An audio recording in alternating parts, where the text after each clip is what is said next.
A 50-year mortgage in the United States. Holy crap, right? This is everywhere. This is all over the news. It's all over social media. And it's pretty interesting because I'm seeing a lot of people with a lot of following that are putting out a lot of misinformation as well. And I wanted to create this video not to give you opinion, but I want to give you some facts, some data on this so you can actually make your own determination on should we have a 50-year mortgage? Should this even be a thing? And again, you can have your own perspective on this, but I'm going to show you the real data and the real math behind this so we can actually come back down here to earth and give a real perspective on this. Because I will tell you at the end of the day, spoiler alert, this is just another mortgage product. This is just another mortgage tool. And I'm actually going to tell you that there's a couple of cases where I think this could be a good thing, which goes against what everybody's saying. I'm also going to say that I don't believe this is going to be the best product for most people, but let's dive in and go through the actual data and research on this and look back at history as well. So here's the first thing we don't know, right? We don't know, number one, if this is even going to happen. And there's a lot of people that are getting all, upset about this whole 50-year mortgage that Trump's proposing. And the reality is we don't even know yet if this will happen. The other thing is we don't know the interest rate implications on a 50-year mortgage. Well, are they going to be higher? Are they going to be the same or are they going to be lower? I see a lot of loan originators in the industry right now saying that, oh, for sure they're going to be higher. And the reality is that may be the case, but we don't know yet. And it's hard to put out an opinion or any sort of strategy on this. We don't know what the scenario is going to be at hand for the rates, right? If the rates are actually lower or the same, maybe the 50-year mortgage actually would be a good option for most people, right? Well, we don't know yet, so let's not assume anything. We also don't know the terms. We don't know the conditions. We don't know if there's going to be any government assistance involvement. We don't know what the guidelines are going to be for this mortgage yet. So again, it's a little too early to tell. And then lastly, we don't know if this is just going to be for new construction homes or for existing homes, right?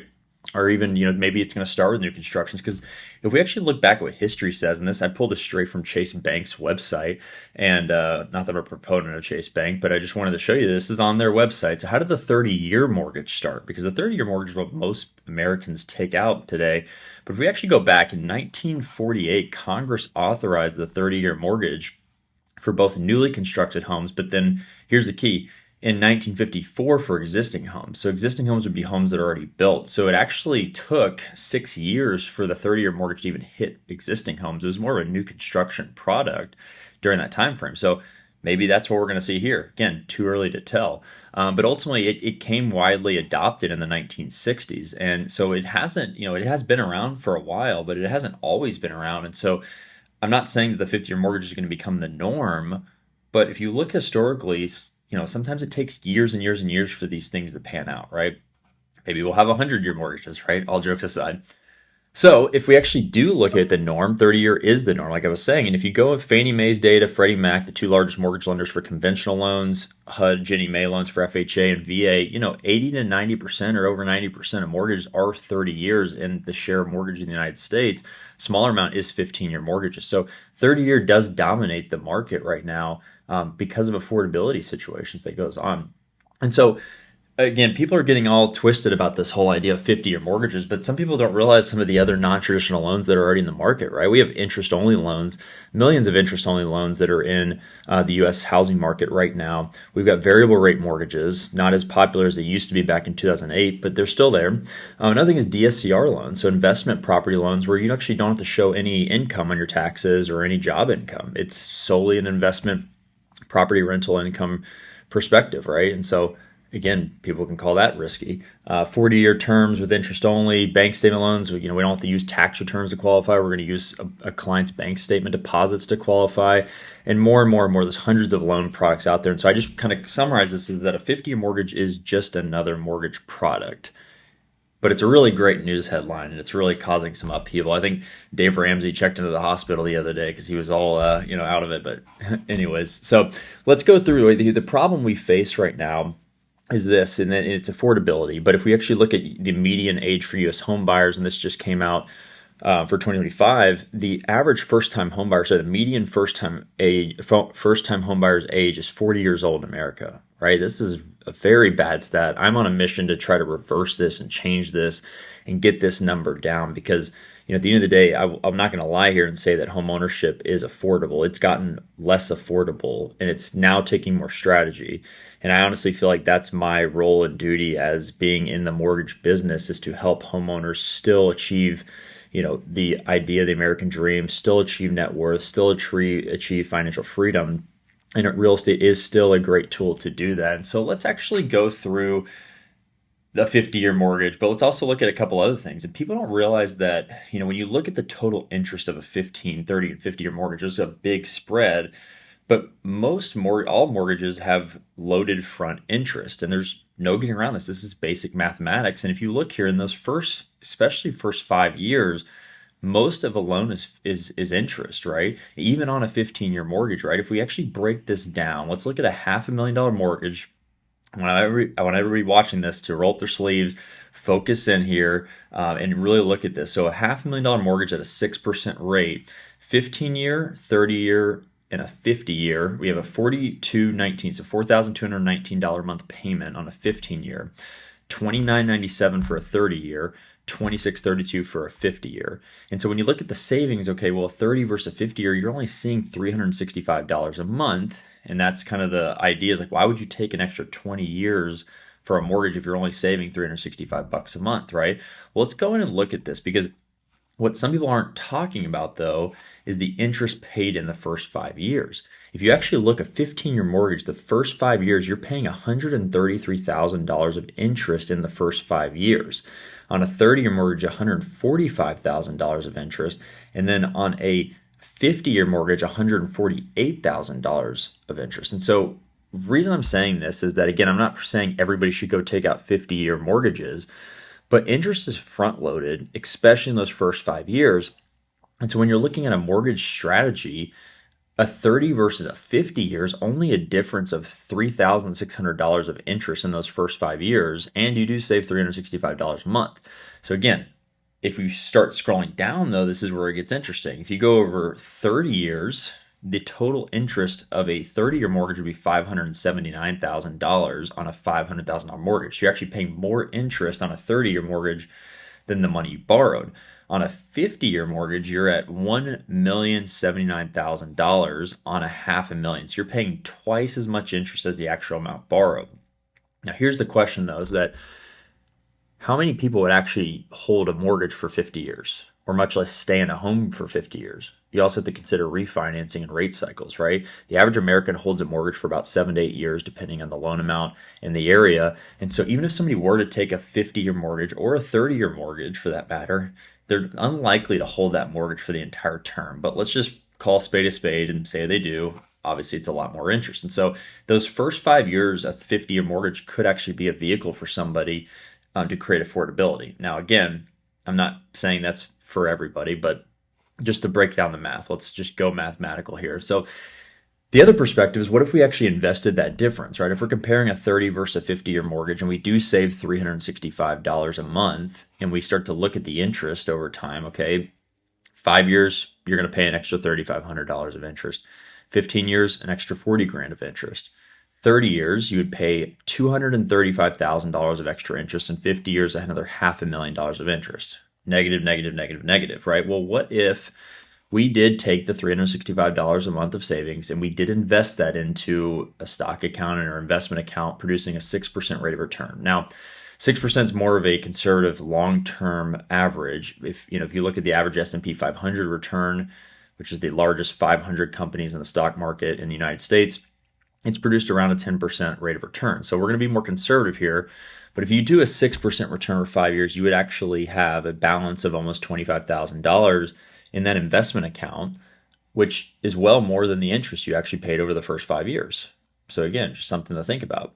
Let's do the full 30-year analysis, though. If you were to invest that $365 over 30 years and hold the mortgage for 30 years, you would pay an extra $235,000 of interest on the 50-year mortgage, but you would have a balance of $356,000 in your investment account, which supersedes or oversees the interest you actually paid. So now we're starting to get somewhere to say, I'm not saying the 50-year mortgage makes sense for everybody, but it's not as scary as people think if you do something with the savings. And that's the big if. Most people, they're going to save the 365 and they're going to blow it and it's not going to go anywhere, and that's where the banks want to see, right? So just being real with you that, if you're not going to be diligent about the savings, this is a horrible strategy. So let's keep going here. If we go look now, I do believe though that homeownership still beats renting at the end of the day. And bear with me, especially over the long run. I can make a case in the first 2-3 years for some people where renting does beat owning a home. But if you look at the long run, if we take a $500,000 home at the top left here, the appreciation, let's use a 4% appreciation rate, which is the 100-year average in America. In 5 years, that means that the home would be worth around $608,000. In 15 years, it'd be worth about $900,000. 30 years, $1.62 million for a $500,000 home. Yes, a starter home is going to be worth about $1.6 million in 30 years. Chipotle bowl is going to be worth about $70 a bowl, right? And so we're using inflation here. And then home value over 50 years is $3.5 million. And so again, compounding interest beats simple interest over time. And homeownership really is a store of wealth preservation. As we print more money, as we see costs of goods, everything go up over time because we are in an economy where we print more money, you are going to see home values go up, right? And so in the long run, the home's still going up. But if we look at the loan balance differential, and we take the loan balance for 5, 15, 30, and 50 years, you can start to see the net worth of a 30-year mortgage versus a 50-year mortgage. And let's say, again, it's unlikely to happen. Well, let's say you did hold the mortgage for 30 years, you'd never moved, and you never refinanced. You'd be at a position where your net worth would be, instead of $1.62 million having the home paid free and clear, if you did take that 50-year mortgage out, you'd have a net worth of $1.25 million. So you actually would have a lower net worth because you would still owe $367,000 on that $500,000 mortgage after 30 years. So again, this is where it gets dangerous. And I will say that if you are not going to do something with the savings on a 50-year mortgage, you definitely should not do a 50-year mortgage in most situations.